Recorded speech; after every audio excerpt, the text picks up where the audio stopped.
Hi, I'm Lisa Guerrero from A Plumm Summer. Welcome to our premiere.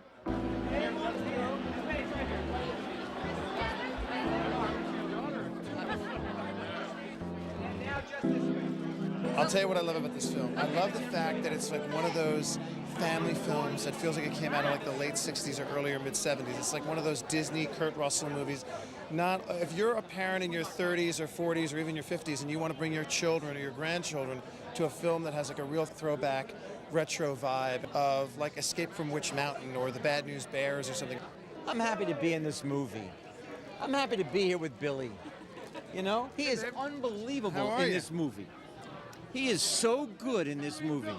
The movie is about redemption, actually, and his character is redeemed in such a beautiful way. He's so good, and that's the truth. I think that the family dynamics in the film are going to be really important for kids to appreciate. I think it's going to be an opportunity for parents to talk to their kids about their relationship, and so we do deal with real subject matter, but we do it in a really sweet-spirited way. This was seriously a curveball thrown at us, and it turned out to be great. It basically dropped in our lap, and you always look for a post-career, and this is quite an amazing way to start off into a next possible career. It's really the story of the healing of a family, of bonding of brothers, coming of age, and really the loss of innocence in a lot of ways. And I think that's really kind of perfect because in this day and age, there's a lot of kids who have lost their innocence because of the culture, and this is a film that really invites them to go back to a simpler time. Okay, here's the question. This interests me.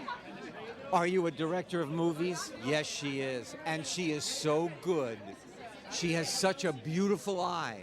There is not one special effect in this movie because of her. There's only the explosion of the heart.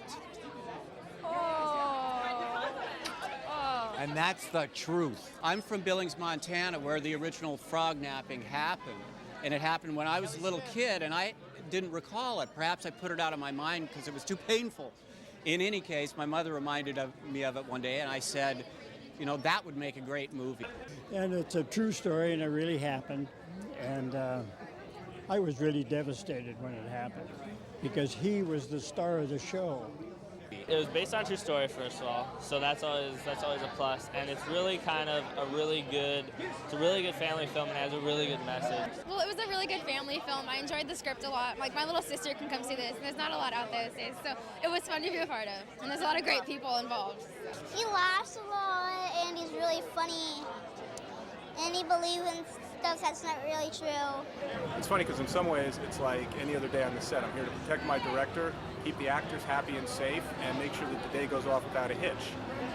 The only difference is I have 700 strangers who are about to come and watch dailies. But other than that, it's fabulous. It's the greatest job in the world, and I wouldn't trade it for anything. We play FBI agents. It's a period film set in the mid to late 1960s, and these FBI agents travel from some home office, probably in Albuquerque, and find themselves exiled to middle Montana. And my character, if I may speak for him, imagines himself to be an untouchable. I mean, Elliot Ness, and is mortified that he's been given this assignment, where Ricky's character... I could move on. I played Dirty Pat in the film, a very small part, and the biggest part Frank and Caroline have ever given me. Thanks, you guys. Hey, and had a great time in Montana, by the way. A lot of great people. We went rafting down the river. It was fantastic. I played probably the local lowlife, one of Billy Baldwin's best friends, but basically he's a bad influence, out of work. Basically, I didn't really have to act for this one. I had to show up. Oh my gosh, I read the film and it was just taken by it. It's such a heartwarming film. It's so many great family values are in it. It really is a marvelous film. You laugh, you cry, you feel good at the end of it. Because it's a very beautiful, funny, tender film. So many wonderful people on this movie, and I just feel so blessed to have, been the director of it. This movie, I really hope that everybody, honestly, from 6 to 96, just walks away and says, well, we had a great time. That is what a family film is all about. Why do you guys want to be here today? It just looks like a cool movie. An adventurous movie.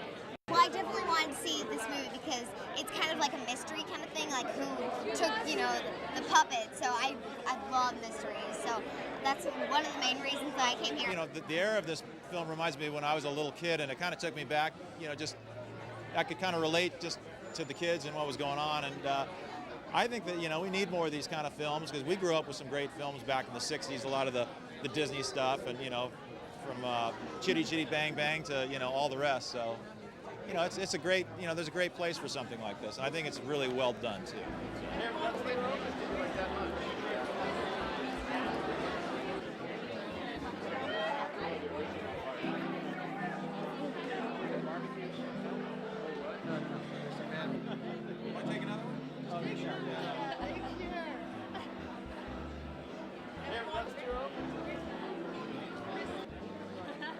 A Plumm Summer opens this Friday at a theater near you.